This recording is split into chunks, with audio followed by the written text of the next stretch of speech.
saying from Proverbs chapter 13, verse 24. Spare the rod and spoil the child. This relates to the way you discipline your child, amongst other things. But how far is too far? Some parents, in a bid to discipline their children, cross the line from discipline to child abuse. So today we shall be talking about what should be done about child abuse. As always, I didn't come alone. I have two amazing women in the house with me. First of all, my co-anchor, Judith, looking hot and slaying. In fact, I'll steal this dress. You can't have it, no problem. You all heard it, Abby. Okay. And then our special, very special guest, Dr. Charlotte Nwigwe. She's a consultant psychiatrist and medical director of Happy Family Hospital, Surulere. Welcome, ma. Thank you very much. We're so happy to have you here. Hope you're going to give it to us hot, Definitely. hot. Okay, so thank you. So stay with us, and we'll go on this short break. When we come back, we'll talk about child abuse. Don't go anywhere.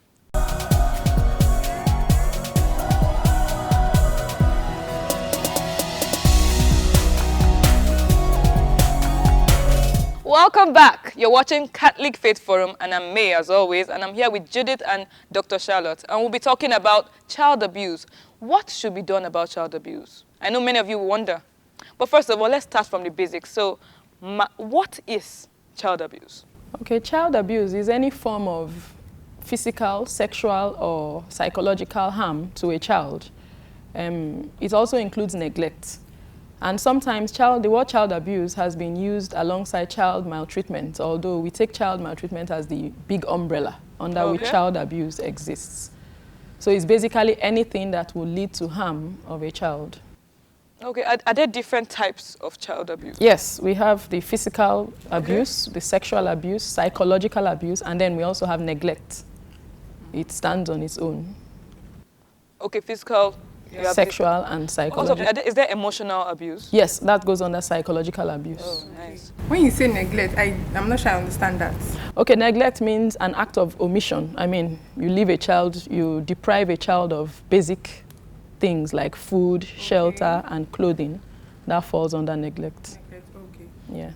Okay, but how do you know where to draw the line between discipline and abuse? Because a lot of parents will say, okay, yes, I'm just disciplining my child, but you, as an outsider, will see it as abuse. So yeah, that's quite it's quite challenging, and it varies with different cultures. But basically, any form of physical harm to a child which will lead to bodily injury or intimidation, and it goes along with, intimidation most times, authoritarian kind of attitude.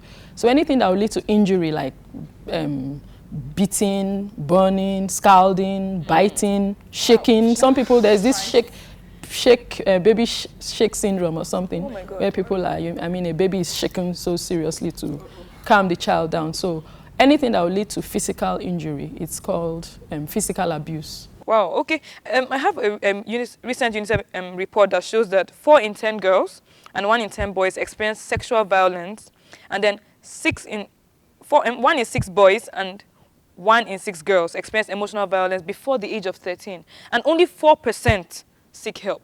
Yeah, it's quite, most of the time girls are more vulnerable, especially to sexual abuse, because, they are the weaker sex, and they feel the need not to talk about it and all that. The shame goes with them, especially in our culture. A girl doesn't want to reveal that she was abused based on the fact that she's female, and it may affect her chances later on. So generally females are more abused than males. And the figures wouldn't be quite right, because a lot goes underreported, especially in our society. Yes, because even here it says only 4% actually look for help. A lot is unreported. A lot of people just bear these scars and grow up into adults, and it keeps bothering them even into adulthood. Some of them even develop problems later in life because of this. Yeah, due to child abuse they may have undergone. Oh, that's sad. Yeah. So do you feel like I heard that actually most cases of sexual related abuse is done by known people or relatives? Definitely. A large percentage, about 60% is done by people who are known to the child.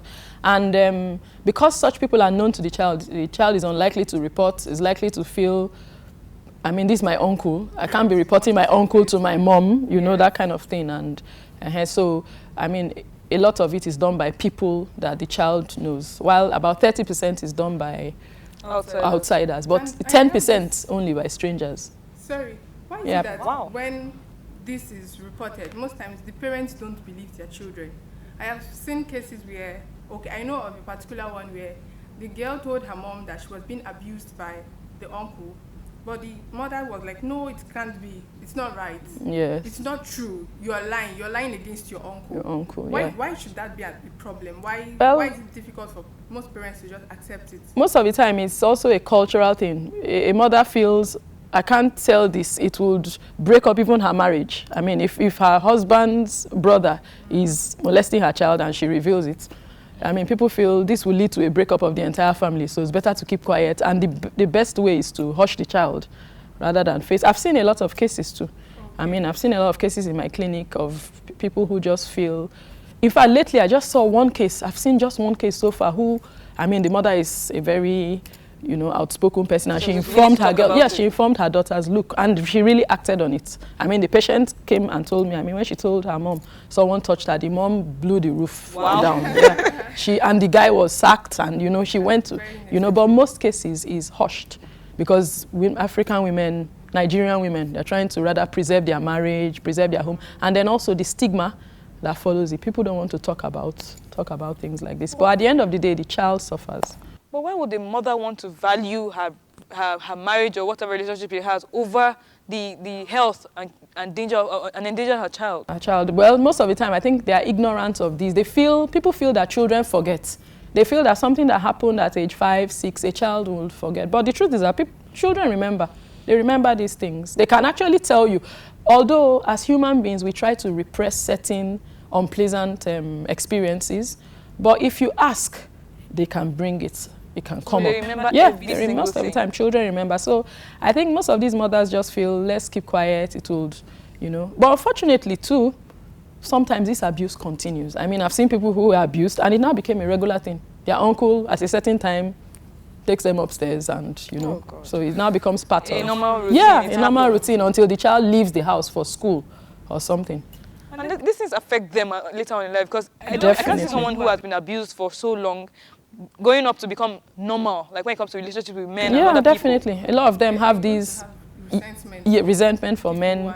Even their sexual functioning, they tend to suffer from some form of dysfunction or the other. Yes, same. Neighbors. Yeah, although for boys, because of, women suffer more of the trauma because it involves, I mean, there will be bleeding, there will be pain, For men, sometimes they don't readily, see it that way. Many men have been abused, actually, but they don't see yes, it as they don't, abuse. yeah. Some of them will tell you they enjoyed it or, and all that. But for females, because it's going to involve pain, it involves penetration, that's for sexual abuse, so they tend to remember.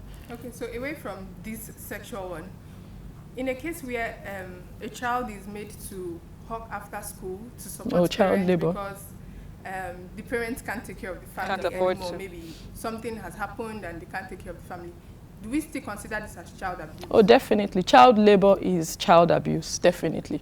Any child who is not in school at a certain period, hawking, definitely that's child abuse. No, I mean after school. Even after school, because it's expected that the child is to do one or two chores. At that age, the child is not expected to contribute to the financial of the house.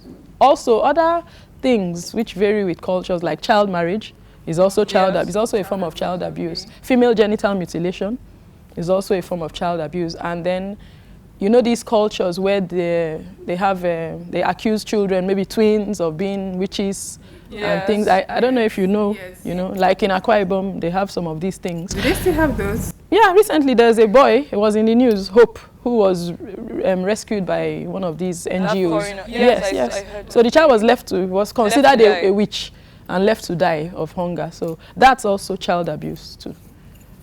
Okay? Because the child really has no say in it. For instance, female genital mutilation, it's assumed you want to remove, so that the girl is not promiscuous and all that. The child really has no say and grows up with this scar. This will even involve a physical scar in addition to an emotional scar, Okay, but we as Africans, when it comes to abuse, let me say, we as Africans, we believe in physically disciplining our children, like beating them. So how can you, where can you draw the line and say, okay, this is me disciplining and this is me abusing the child? How can you draw that line? That's where we talk about, that's why we say it has some other components like intimidation and authoritarian. It's like trying to intimidate a child into fearing you. That's when it becomes abuse. We call it, you know, there's discipline and there's punishment. So that's why I mentioned anything that will lead to physical harm. You know, when I remember I hear people say they beat them and put pepper in their eyes and things like that. That's that's physical abuse because it has led to a physical injury and, I mean, an emotional trauma for the child. But culturally, that's how most things were done. Like children that used to suck their thumbs or something, they were actually cut it. That's what they've been doing so how can you now tell this parent that, okay, you're actually abusing this child? Oh, well, they need information. That's where when we're ignorant and we don't know what is, even this issue of knocking people on the head. Yes. I mean, some children have been found to have some brain issues as a result of that. Yes, because the hair. Yes, but I mean, and severally for that matter, you know. I mean, that's not acceptable. Definitely. More in the, I mean, spanking, you know, beating on the bum, you know, things like that are more, they are milder and are more acceptable. But you know, some parents go to far extent, even biting, beating, using an iron, scalding, you know, and all that.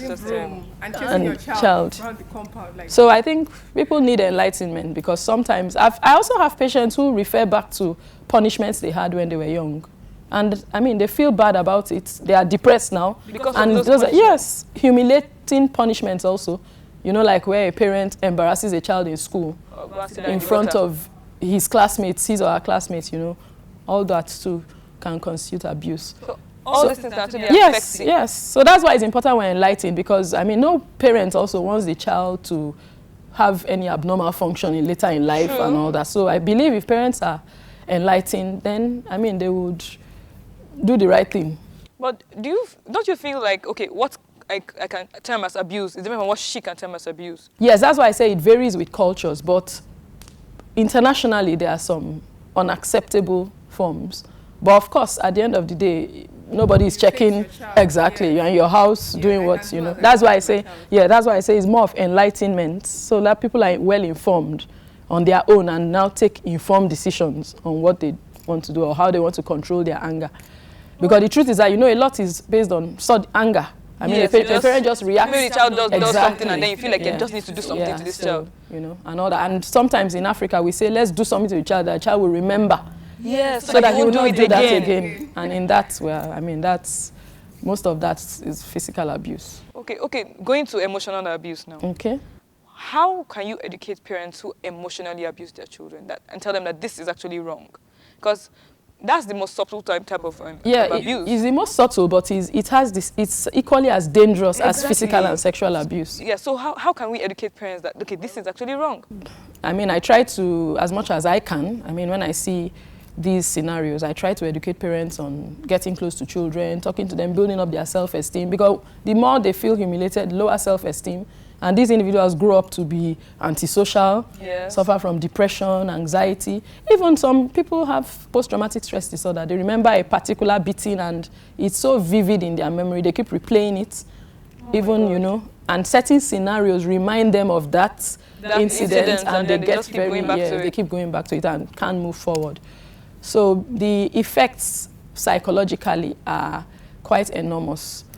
So it's important that people are aware of these.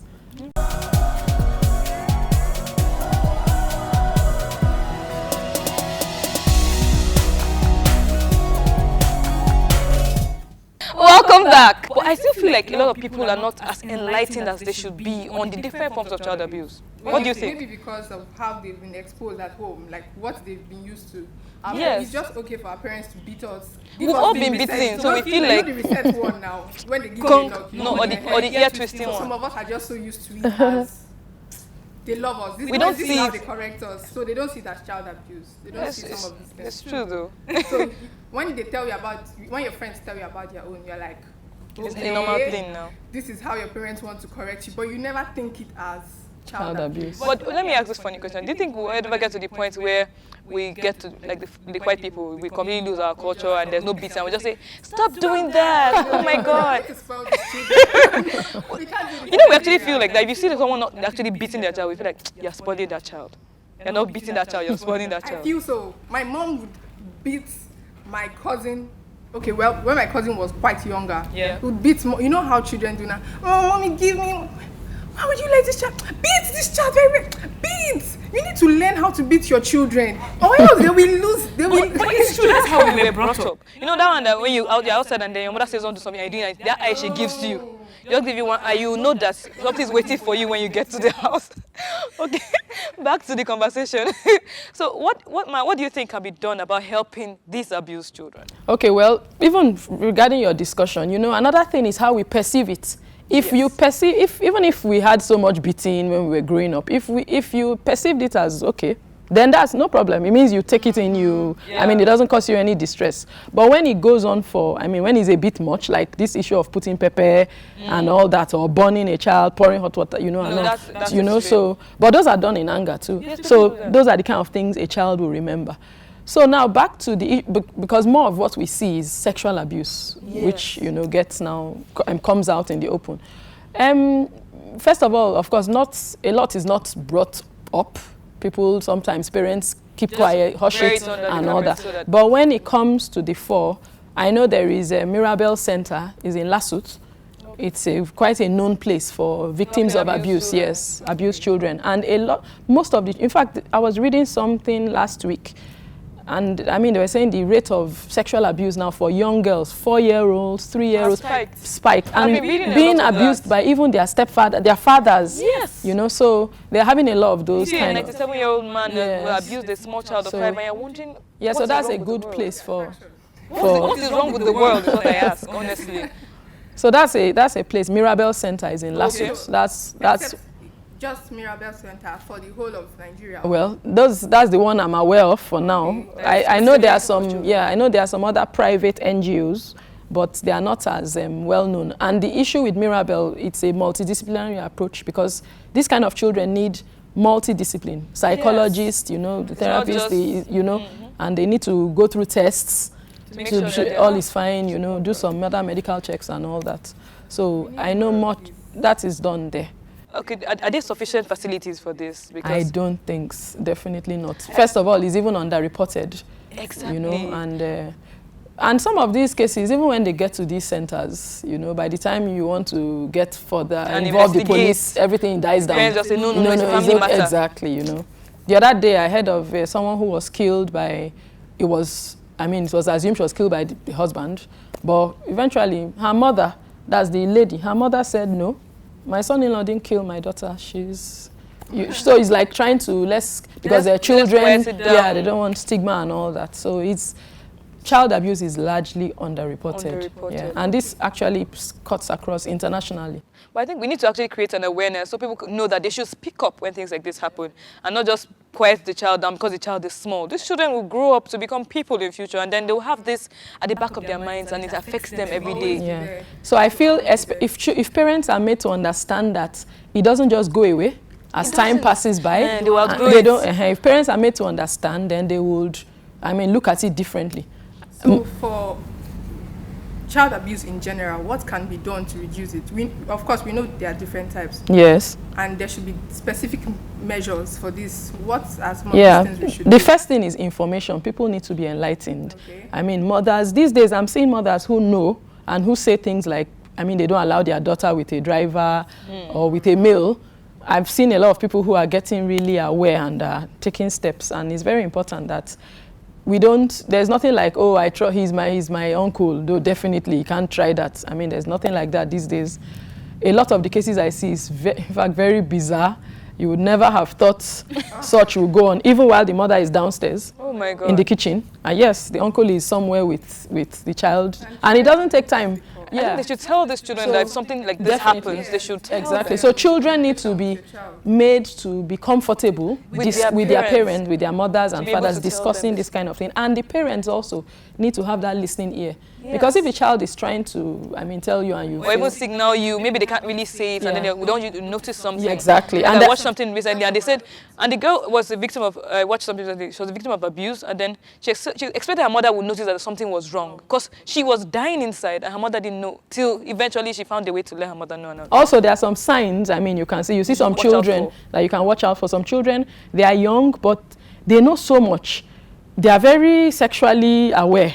Such is a red flag. I mean, especially when it's not from the home. You're seeing your child doing things or saying things you did not. Definitely. So, I mean, one should watch out. Then, so you see them displaying it in school. For instance, I was told of a little boy 4 who slapped another girl on her bum. Oh my. And he felt, or he raised up her uniform. These are small children, but you know, you want to, or a boy touching a female's breasts.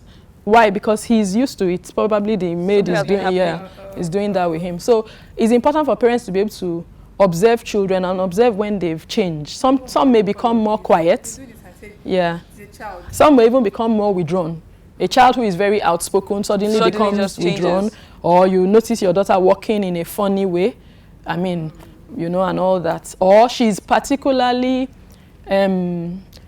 not happy with a particular, you know, let's say she was very friendly with a particular uncle, but now you suddenly notice that distance, you know, it's good to... So sometimes, really sometimes a parent needs to observe and inquire, then the child will speak about it, you know, and then sometimes, so that's why when they come for treatment, I mean, they use various forms of therapy, even in giving a child a paper to draw something. Some children will just draw that uncle and how he abuses her in a picture form. You know, children have a way of, if you look at, on CNN, these child soldiers, when they tell them to, when they gather them and they are doing art, most of them are drawing guns, because that's what they know. Yes, that's what they are involved, you know. That reminds me, child soldiers is also part of child abuse too. Yeah, the issue of using, it is. Using kids to, I mean, behead people and all that. It's also a form of child abuse. Parents have to know what their children are even watching. You don't leave your children watching TV and making them feel some things are just right. Just watch as you go. Definitely. So it's the onus is on parents to be observant, to make out time to listen, and to, I mean, educate their children too. On these things. I need to ask something about that. How early do you think a mother should, or parents should educate their children on all this sexual related? As soon as a child can talk, and you can, I mean, the child knows, I mean, so it will be age appropriate talk. As the child is growing, you change the way you explain exactly. So that they will know that this is actually... Yeah, so the main thing, there's even there's one that was going around WhatsApp. It's like a cartoon form. I mean, for children to know that certain areas of your body is a no-no. Nobody should touch. If anybody touches, tell mommy, shout, scream for an adult, you know. Basic things that a child can remember. Especially scream, shout, call mommy. Call attention, or tell anybody to come and see that something is wrong. Yeah, so it's important. I want to ask this final, it's a very funny question. But I actually agree with it. Do you believe not everybody is cut out to be a parent? Well, I think so. Because I've seen some, possibly they are not, will I say cut out, or they need more time to even grow up themselves. That's the way I'll put it. Children bringing up children. Yeah, so they need more time to grow up. That's why you see children of unplanned pregnancies, teenage pregnancies, they are likely to be abused. Because, I mean, the mother is still finding her... She's not even ready for this one, and it just dropped in her lap. And, you know, so there's this resentment of the child. Sometimes there's neglect. We keep forgetting about neglect. Is a major part of child abuse too. Well, I mean, they just leave the child. A lot of children are under the bridge, just surviving. Their parents don't even know where they are. They live, I mean, so they don't provide any basic thing because they themselves are even looking for... So, of course, certain people may need more growing up time. Okay, for singles who, for people who get these children out of wedlock and are not able to take care of them, like you said, not cut out for parenthood, do you think we should give up these children up for adoption? Yeah, in a civilized society, definitely. There should be services where, I mean, these children can be adopted by a loving home and taken care of. But, you know, in our culture, in our society, we don't really have such... I mean, properly structured ones. Standard amenities, take care I of mean, these children. abroad, there are places where, I can't remember the country, where, I mean, there's just a box. You just slip in your baby. Oh my. If you don't want the baby, yes, you have the baby, you slip the baby through the box. Somebody is on the other end, so that it's anonymous. Nobody is seeing you. Oh, wow. Somebody is on the other end, will receive So the that baby. those that will feel like there'll be Yeah. stigma or anything, Exactly. will just, So can just Abusing secretly. just go there. Yeah, slip in the baby. Quite. So the baby is safe. Their own is how the baby will remain safe. Okay. Rather than put the baby, I mean, there are so many horrible things. The other day, the orphanage I visit, a 4-year-old was picked from the bin. I mean, and he was so malnourished.